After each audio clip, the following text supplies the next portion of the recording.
Hello guys, कैसे आप सभी लोग। मैं स्वागत करता हूँ सभी का आज की इस नई वीडियो में। तो आज के इस वीडियो में हम लोग कलर ग्रेड के बेसिक्स को टच करने वाले हैं। टच करने का मतलब कि हम लोग आज कलर पेज को स्टार्ट करने वाले हैं। तो सबसे पहले आज की इस वीडियो में मैं आप सभी को कलर पेज से रिलेटेड सेटिंग्स के बारे में बताऊंगा। फिर उसके बाद हम लोग नोट्स वाले पार्ट में आएंगे, क्योंकि अगर स्टार्टिंग में आप सभी को नोट्स के बारे में बताऊंगा, क्या पता कुछ लोगों को ऐसा लगे कि यार ये चीज़ थोड़ी सी समझ नहीं आ रही, क्या मैच कॉलम चल रहा है। तो गाइस ऐसी प्रॉब्लम आप सभी को ना, इसलिए मैं आप सभी को कलर रिलेटेड सेटिंग्स पहले बताऊंगा, फिर उसके बाद हम लोग नोट्स वाले पार्ट पे आएंगे। तो गाइस आज के इस वीडियो में हम लोग बहुत कुछ कवर करने वाले हैं, तो चलिए आज की वीडियो को शुरू करते हैं। तो गाइस यहाँ पर मैं अपनी पीसी स्क्रीन के अंदर आ चुका हूँ। अब हमें क्या करना है कि पहले मैं मीडिया पोल पे 3-4 क्लिप्स को इंपोर्ट कर लेता हूँ। पहले Ctrl+I और एक ये इंपोर्ट कर लेते हैं, ओपन, चेंज, फिर से Ctrl+I और इसे इंपोर्ट कर लेते हैं। एक और बार Ctrl+I और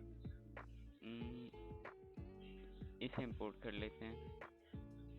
उसके बाद हम लोग यहाँ पर अपने कलर पेज पे आ जाते हैं, और यहाँ पे क्या है कि बहुत सारी चीज़ आपके डिस्प्ले रेजोल्यूशन पे भी डिपेंड करती है कि मान लीजिए मेरा थोड़ा छोटा है फिर बड़ा है। कुछ ऑप्शन जैसे कि टाइमलाइन नोड क्या पता पहले से खुले हुए रखे हो, ठीक है। तो ये चीज़ आपके डिस्प्ले पे डिपेंड करती है, तो ऐसे कभी आप घबराइएगा नहीं यार मेरे में तो ये ऑप्शन नहीं दिख रहा है जो मेरे स्क्रीन में दिख रहा है। तो चीज़ें मतलब रहती हैं लेकिन छुपी रहती हैं, कहने का मतलब। तो मैं पहले एक टाइमलाइन सारे क्लिप्स की बना लेता हूँ। Right click, create new timeline, और टाइमलाइन यहाँ पे बन गई। अब मैं फिर से कलर पेज पे आ जाता हूँ। तो सबसे पहले मैं आप सभी को कलर पेज से रिलेटेड चीज़ों के बारे में बता देता हूँ। तो सबसे पहले हम लोग लेफ्ट हैंड साइड में आ जाते हैं। एकदम ऊपर यहाँ पे गैलरी का ऑप्शन रहता है। इसका क्या है कि जैसे कि मैंने किसी भी क्लिप पे यहाँ पर कलर ग्रेड वगैरह किया और उसे सेव कर लिया, तो यहाँ पर वो गैलरी वाले ऑप्शन में वो चीज़ यहाँ पे ऐसे दिखती है। फिर उसके बाद लट्स वाले ऑप्शन पे आ जाते हैं। यहाँ पर आप इंपोर्ट भी कर सकते हैं या फिर बाय डिफ़ॉल्ट लट्स यहाँ पे प्रेजेंट भी रहते हैं।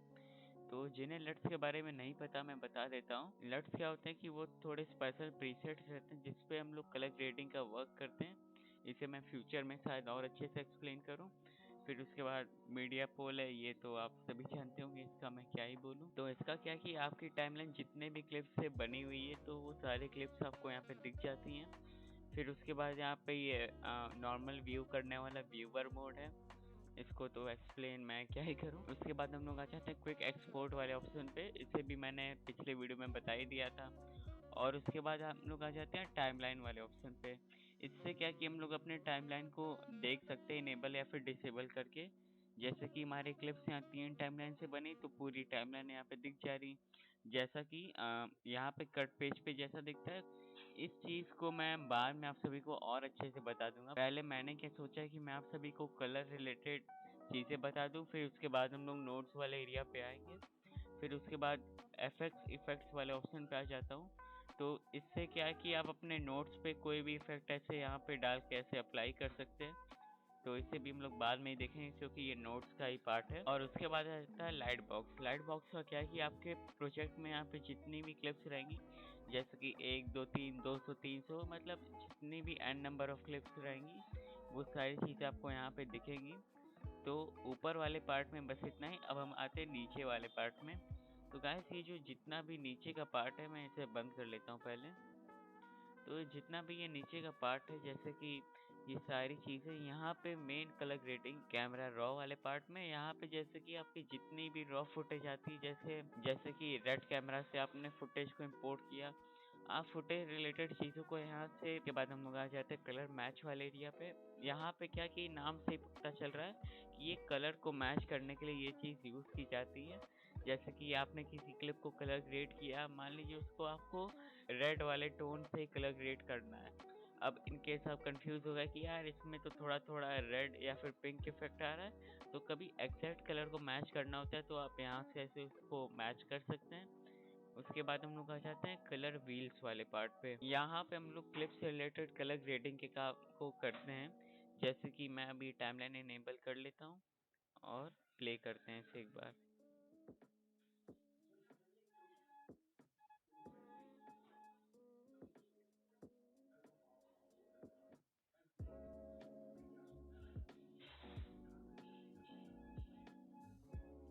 जैसे कि मैं इस क्लिप को मैं यहाँ पे छोड़ देता हूँ। ओके, अब जैसे कि मैं आप सभी को एक एक करके इन चारों व्हील्स के बारे में बताता हूँ। तो सबसे पहले हम लोग आ जाते हैं लिफ्ट वाले एरिया पे। देखिए लिफ्ट वाले एरिया का क्या काम है, जितने भी डार्क या फिर शैडो वाले पोर्शन पे वर्क करने पे हेल्प करता है। जैसे कि मैं आप सभी को इसे यूज़ करके दिखाता हूँ। जैसे ये नीचे वाला व्हील है, मैं इसे कम ज़्यादा करता हूँ, तो इसे ज़्यादा करते हैं तो देख रहे हैं शैडोज वाले पार्ट पे ब्राइटनेस आ गई है ऐसे। और उसके बाद हम लोग गामा वाले एरिया पे आ जाते हैं। गामा वाले एरिया पे हम लोग मिड टोन या फिर लाइक हल्के फुल्के ब्राइट एरियाज पे वर्क करते हैं इससे। मैं इसे भी बड़ा घटा के दिखा देता हूँ। जैसे कि जितने भी मिड टोन वाले पार्ट रहते हैं वो सारे ब्राइट और डल हो जाते हैं। और उसके बाद हम लोग आ जाते हैं गेन वाले एरिया पे। लेकिन उससे पहले जैसे कि मान लीजिए मैंने जो चीज़ यहाँ पे गामा और लिफ्ट पे अप्लाई की, मुझे इसको अनडू करना है, तो उसके लिए आप यहाँ पे रीसेट वाले ऑप्शन पे क्लिक करेंगे, चीज़ें रीसेट हो जाती हैं ऐसे। फिर उसके बाद गेन वाले एरिया पे आते हैं। गेन वाले एरिया का क्या है कि ये बेसिकली जितने भी वीडियो के ब्राइटर पार्ट्स होते हैं या फिर हाईलाइट जिसको कहूँगा मैं प्रोफेशनल भाषा में, वो सारे चीज़ों से ये डील करता है। जैसे ऐसे मैं कम ज़्यादा करता हूँ, तो जैसे कि आप यहाँ पे देख पा रहे, इतना पार्ट वीडियो का लाइक मोस्टली ब्राइट है, तो वो चीज़ यहाँ से अच्छे से ब्राइट हो जा रही है इसको कम ज़्यादा करने से। और यहाँ पे उतना असर नहीं पड़ पा रहा है। देखिए ऑफसेट का क्या है कि आप जो चीज़ यहाँ तीनों पे करते हैं, लाइक उसकी ये एक समरी टाइप की, समरी मतलब कि ऑफसेट ओवरऑल चीज़ों को मतलब कम ज़्यादा करने में हेल्प करता है। जैसे कि अगर मैं ऑफसेट में जाके ब्राइटनेस कम ज़्यादा करूँगा, तो पूरे वीडियो के मतलब सारे पार्ट में वो चीज़ें आपको झलकेंगी कि मतलब जैसे ब्राइटनेस बढ़ा दी तो पूरे वीडियो में ब्राइटनेस बढ़ गई या फिर डल हो गई, तो कुछ ये ऐसे वर्क करता है। मैं आप सभी को एक बार दिखाता हूँ। तो जैसे मैंने यहाँ पे डार्क किया तो पूरी वीडियो लगभग डार्क हो गई, और मैं ब्राइट करके दिखाता हूँ। खैर मैंने तो आप सभी को सिर्फ क्लिप की ब्राइटनेस को कम ज़्यादा करके दिखाया। आप बेसिकली यहाँ से ब्राइटनेस को तो कम ज़्यादा कर ही सकते हैं, लेकिन यहाँ पे आप कलर टोन भी वीडियो में दे सकते हैं। जैसे कि मुझे स्काई को थोड़ा सा ब्लू करना है, ठीक है, तो मैं गेन वाले एरिया पे जाऊँगा, हल्का सा ऐसे ब्लू वाले तरफ लाइक ऐसे राइट साइड में ले जाऊँगा, तो देख रहे हैं हल्का सा स्काई ही यहाँ पे ब्लू हो गया है। और सच बताऊँ तो मैं तो जैसे कि लाइक बड़े क्लिप्स रहते हैं जहाँ पे मतलब वाइड एंगल में शॉट लिया जाता है, जहाँ पे स्काई का इन्वॉल्वमेंट रहता है, वहाँ पे लोग मोस्टली गेन वाले व्हील से ही चीज़ों पे ऑपरेट करते हैं। और बाकी सब के बारे में तो बता ही दिया। खैर इसे मैं जब प्रैक्टिकली भी आपको करके दिखाऊंगा, अभी तो ये सिर्फ एक बेसिक कवर कर रहा हूँ मैं तो। अब बात है कि यार अप्लाई तो कर लिया, स्टैट्स हम लोग कहाँ से देखेंगे? स्टैट्स मतलब स्टैटिस्टिक। तो स्टैट्स को देखने के लिए आप स्कोप्स वाले एरिया पे आ सकते हैं। जैसे कि मैं यहाँ पे ऑफसेट पे चीज़ों को कम ज़्यादा करता हूँ, तो आप देख रहे होंगे कि ये ब्लू रेड ग्रीन वाली चीज़ें आगे पीछे हो रही हैं। तो ऐसे आप स्टैट्स को देखते हैं। मैं इसे पहले रीसेट करता हूँ। तो ये तो खाली हम लोग लिमिटेड चीज़ें देख पा रहे हैं, लेकिन आपको इसे थोड़ा बड़े लेवल पे देखना है तो आपको व्यूअर मोड वाले एरिया पे यहाँ पर एक राइट क्लिक मारना होगा और शो स्कोप्स पे क्लिक कर देना होगा। और ऐसे यहाँ पे जितने भी स्कोप्स रहते हैं वो सारे आप देख सकते हैं। और इसे आप ऐसे बड़ा भी कर सकते हैं यहाँ पे जाके, लाइक कॉर्नर वाले एरिया पे आके। पहले मैं इसे अब थोड़ा सा छोटा कर लेता हूँ यहाँ पर। तो जैसे कि आप स्कोप्स को मतलब यहाँ या फिर यहाँ कहीं पर भी रख के जैसे चीज़ों को अप्लाई करके स्टैट्स देख सकते हैं। ओके, और यहाँ पर स्कोप्स भी लगभग 5 तरह के रहते हैं। जैसे कि मैंने यहाँ पे परेड वाला बाय डिफ़ॉल्ट खोल रखा था। मैं वेव फॉर्म भी यहाँ से देख सकता हूँ, और वेक्टर स्कोप, हिस्टोग्राम और CIE क्रोमेटिसिटी का भी स्टैट्स यहाँ पे देख सकता हूँ। तो यहाँ से हम लोग स्कोप से बस खाली वीडियो के स्टैट्स को देखते हैं। और जैसे कि मैं एक बार इसे प्ले करके दिखाता हूँ और आप स्कोप पे ज़्यादा ध्यान दीजिएगा, तब देख रहे हैं यहाँ पे चीज़ें मूव होती जा रही हैं। जैसे कि मैं आगे ऐसे ऐसे जाता जा रहा हूँ वीडियो में।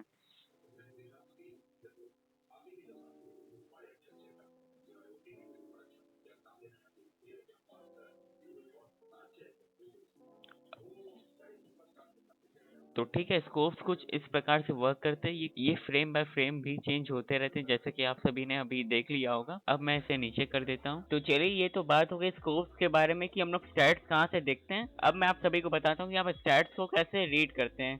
अब जैसे कि मैं यहाँ पर शो स्कोप्स पे क्लिक करता हूँ, तो ये हमारे स्कोप यहाँ पर आ चुके हैं। अब मैं इसे थोड़ा सा बड़ा कर लेता हूँ। इतना बड़ा, ठीक है।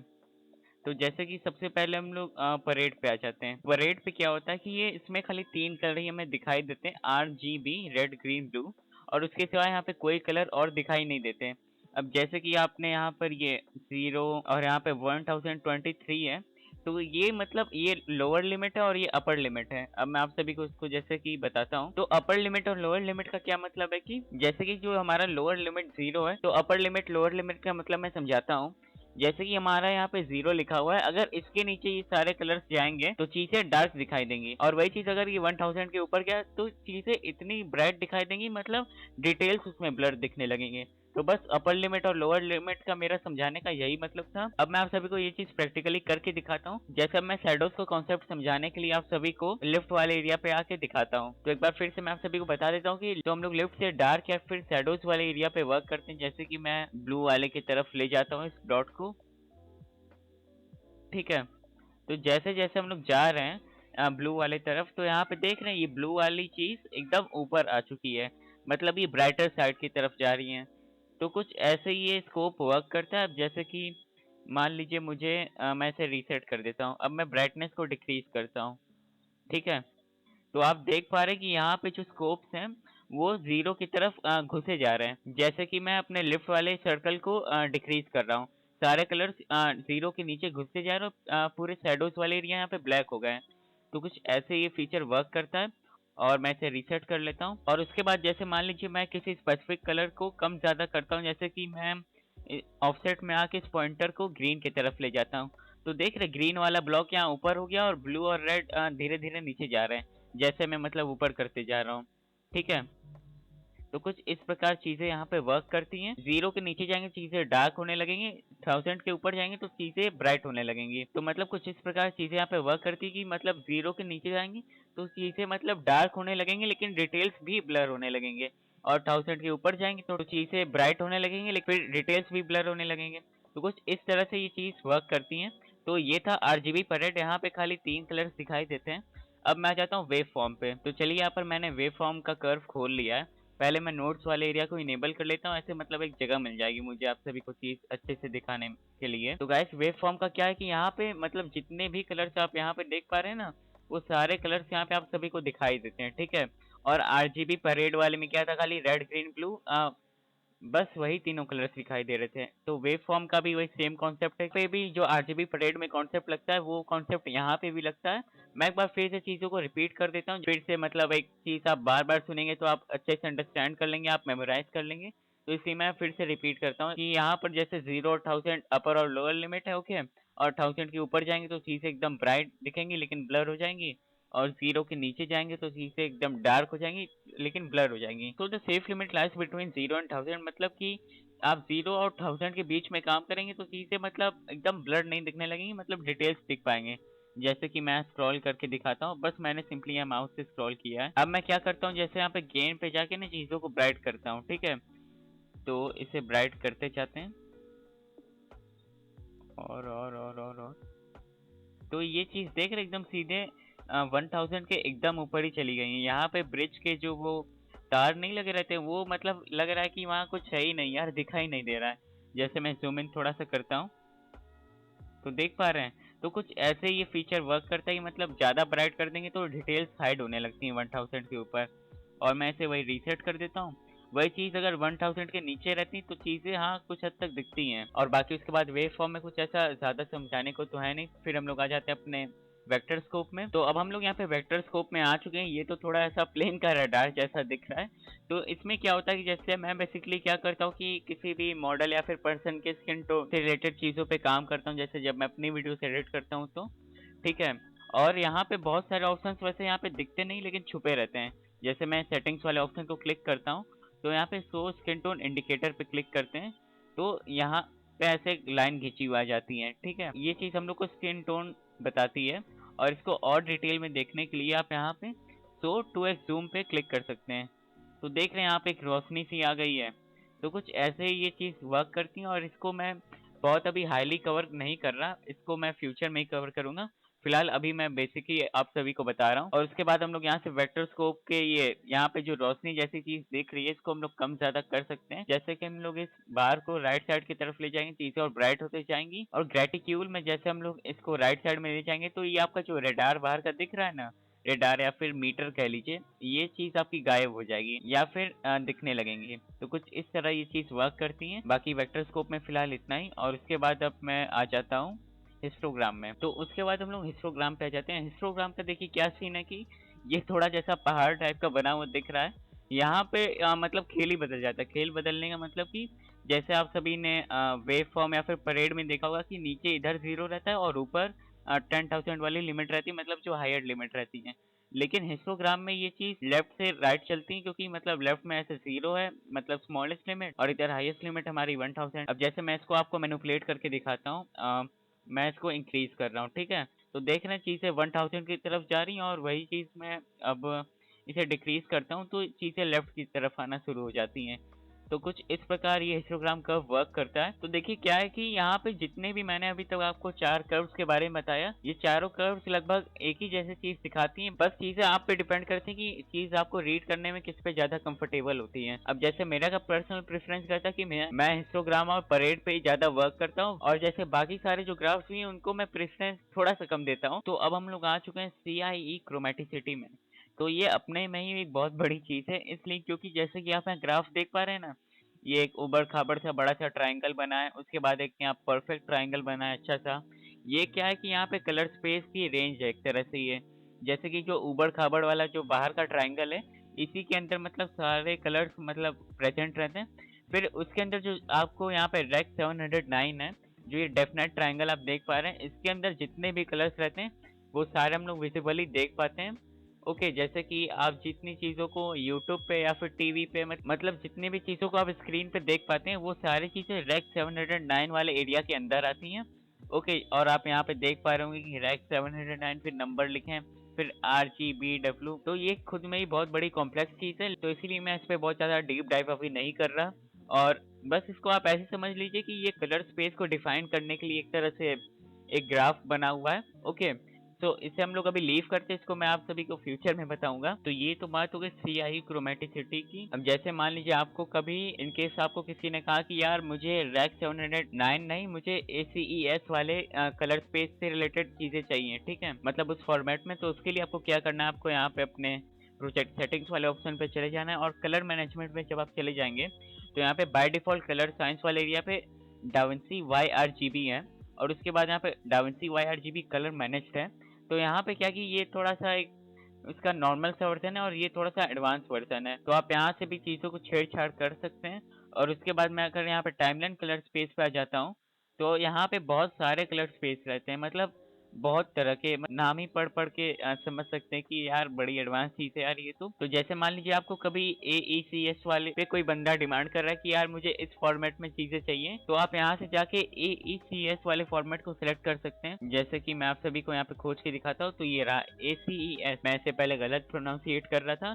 तो ACES क्या होता है ना कि ये जो रैक 709 वाले रेंज से थोड़ा सा बड़ा रेंज होता है। तो गाइस कलर स्पेस के बारे में बस आपको यही कहूंगा कि ये लाइक बहुत ही कॉम्प्लेक्स चीज है अगर देखा जाए तो। और फिलहाल के लिए बस मैं आपको इतना बताऊंगा कि कलर स्पेस का क्या है कि जितनी भी चीज़ आप देख पा रहे हैं ये रेक 709 वाले कलर स्पेस वाले फॉर्मेट में आप सभी चीज़ों को देख पाते हैं। जैसे कि मान लीजिए आपने कभी ACES वाले फॉर्मेट में आपको कोई चीज़ बनानी है, ठीक है। अब ये चीज़ आपके हार्डवेयर पे भी डिपेंड करती है कि आप चीज़ें बना तो लेते हैं, लेकिन क्या आपका हार्डवेयर उस चीज़ को दिखा पा रहा है कि नहीं। तो ये सारी चीज़ भी यहाँ पे मैटर करती हैं। तो अभी मैं इस चीज़ को क्लोज कर देता हूँ, इसके बारे में हम लोग फ्यूचर में बात करेंगे जैसा मैंने आप सभी को बताया। फिर उसके बाद हम लोग आ जाते हैं कलर व्हील्स पे। अब यहाँ पर हम लोग कलर व्हील्स पे डिटेल्ड बातें करने वाले हैं। तो गाइस मैंने आप सभी को कलर व्हील के बारे में बस ये बताया था कि जैसे कि लेफ्ट से हमारा डार्क पोर्शन और शैडोज हाईलाइट होता है, और गामा में क्या होता है कि हमारा ब्राइट एरिया या फिर मिडिल पार्ट, और गेन में क्या होता है कि हमारे जितने भी brighter part of the video होते हैं, और ऑफसेट में मतलब ओवरऑल चीज़ें लाइक हाईलाइट होती हैं या फिर डार्क हो जाती हैं। तो मैंने सभी को कुछ ऐसा ब्रीफिंग बताया था।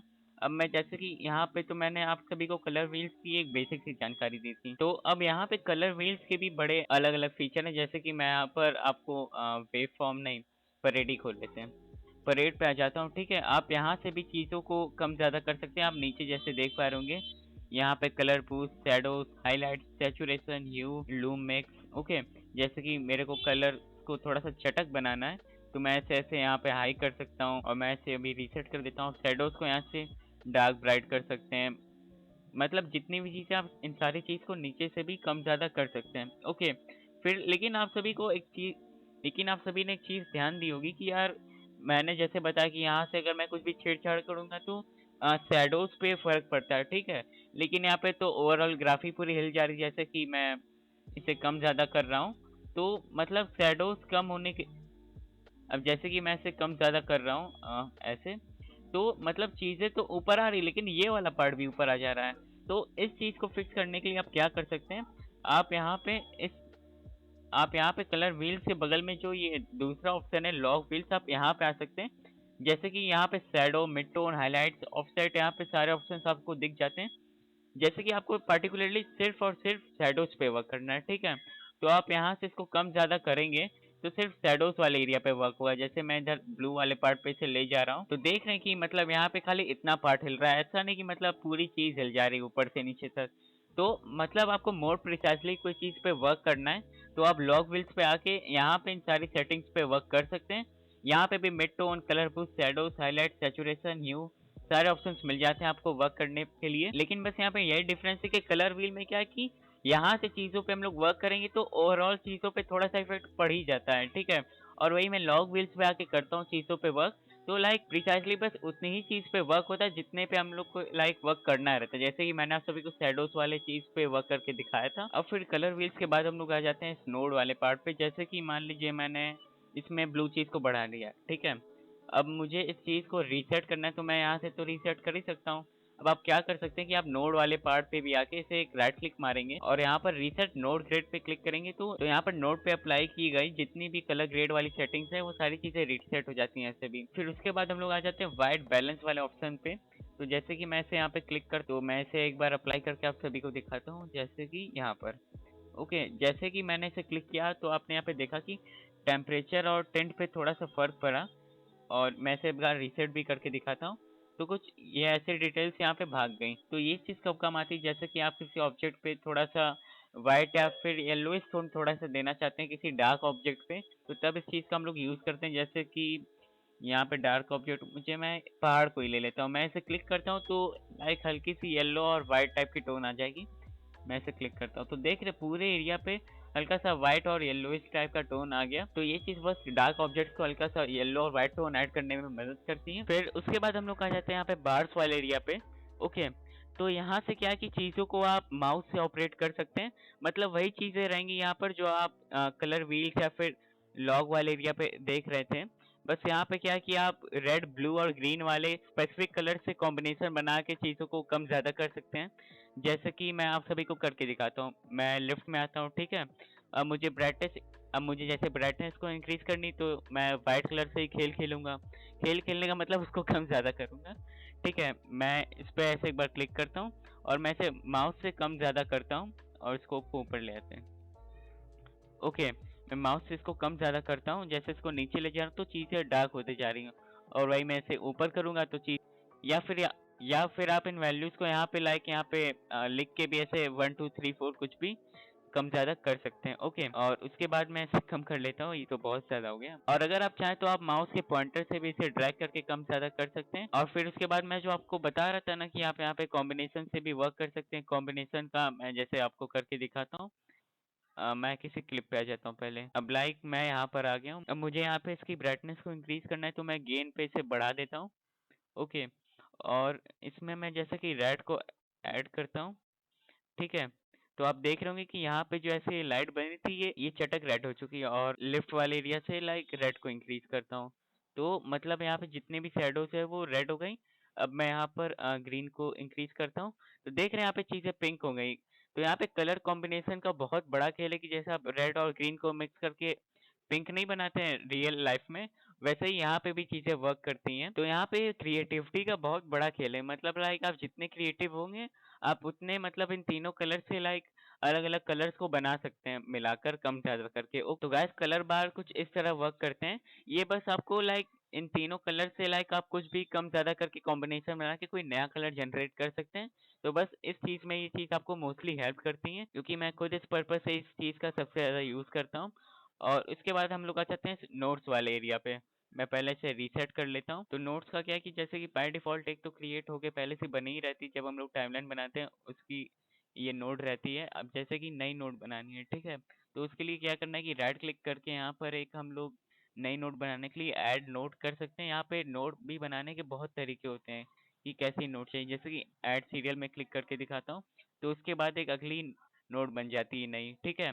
अब मान लीजिए मेरे को एक पैरेलल नोड बनानी है, तो उसके लिए ऐड पैरेलल कर सकते हैं। ऐसे ही उसके पैरेलल एक नोड बन जाएगी और वो दोनों यहाँ पे मतलब आके जॉइन। अब जैसे मुझे इस नोड को डिलीट करना है, ठीक है? तो मैं इसे डिलीट कर देता हूँ ऐसे कीबोर्ड पे डिलीट प्रेस करके। चलिए गाइस, आज के वीडियो में बस इतना ही। आज हम सभी ने सीखा कि हम लोग नोट्स कैसे बनाते हैं, कलर व्हील्स क्या होते हैं, वहाँ पे हम लोग कैसे वर्क करते हैं, और कलर व्हील में जो तरह तरह के ग्राफ्स होते हैं उसके बारे में हम सभी ने जाना। और आप सभी से मैं एक और चीज़ कहना चाहूँगा कि अगर आप सभी को आज की वीडियो में ऐसा कुछ लग रहा होगा कि मैं लाइक ऐसे बता रहा हूँ कि ये ऐसे होता है, ये ऐसे होता है, और इस चीज़ को बाद में सीखेंगे, ये ऐसा होता है, ये ऐसा होता है, इसको हम लोग कभी डिटेल में बाद में डिस्कस करेंगे। हाँ, मैं समझ सकता हूँ ये चीज़ आज की वीडियो में थोड़ी सी अजीब लग रही होंगी, लेकिन आज की वीडियो का मेन मकसद यही था कि मैं आप सभी को कलर पेज का एक ओवरऑल इंट्रोडक्शन दे दूं कि मतलब यहाँ पे क्या क्या चीज़ें पॉसिबल हो सकती हैं। और चीज़ों को तो मैं डिटेल में कवर करूंगा ही फ्यूचर वाले वीडियोस में। और मैं जैसे कि मैं आपको अपनी फ्यूचर प्लानिंग्स भी बता ही देता हूँ। मैंने तो सोचा कि फ्यूचर में कम से कम एटलीस्ट 4 से 5 वीडियोस तो आएंगे ही कलर पेज पे। तो आप समझ सकते हैं कि इसमें अभी बहुत कुछ कवर करने को बाकी है। चलिए गाइस, ये तो बात हो गई आज के वीडियो के बारे में कि आज मैंने आप सभी को एक बेसिक इंट्रोडक्शन दिया कलर पेज से रिलेटेड। और हाँ गाइस, मैं आप सभी से एक बहुत ही इंपॉर्टेंट बात करना चाहता था। वो बात क्या कि जैसे कि आप सभी ने देखा होगा कि मैंने यूट्यूब पे एक आध दो शॉर्ट्स को पोस्ट किया था। देखिए सच बताऊं, अगर मैं शॉर्ट्स से रिलेटेड कंटेंट की बात करूं तो मैं यूट्यूब पे उतना ज्यादा एक्टिव नहीं रहता, लेकिन हाँ मैं इंस्टाग्राम पे उतना एक्टिव रहता हूँ। जैसे कि मैं वहाँ पे रील्स बनाता रहता हूँ, और मैंने ये भी देखा कि आप सभी ने मेरे रील्स को बहुत अच्छा सपोर्ट दिखाया। तो मैं उसके लिए आप सभी का दिल से थैंक यू करना चाहता हूँ। बस ऐसे ही सपोर्ट और आशीर्वाद अपना बनाए रखें, और मुझे कमेंट्स में भी बताते रहना कि आपको फ्यूचर में कैसा कंटेंट चाहिए, या फिर कोई भी, जैसे मैं एग्जांपल के लिए बोल रहा हूँ कि आप बैकग्राउंड नॉइज को रिमूव कैसे करें। आपको ऐसी प्रॉब्लम आती तो आप कमेंट्स में मुझे बता सकते हो। तो मैं वैसे वीडियोस को ऐसे रील फॉर्मेट में आप सभी को सॉल्यूशंस भी शेयर करूंगा। तो चलिए आज के वीडियो में बस इतना है। एक बार फिर से मैं आप सभी का धन्यवाद करना चाहूंगा, और आप सभी को धन्यवाद करते हुए ये भी कहना चाहूंगा कि आप ऐसे ही अपना प्यार और आशीर्वाद बनाएं। और मुझे बहुत अच्छा लगता है जब मैं आप सभी के लाइक्स और कमेंट्स को देखता हूँ। तो चलिए गाइस, आज की वीडियो में बस इतना ही। मिलते हैं अगले वीडियो में। सो धन्यवाद।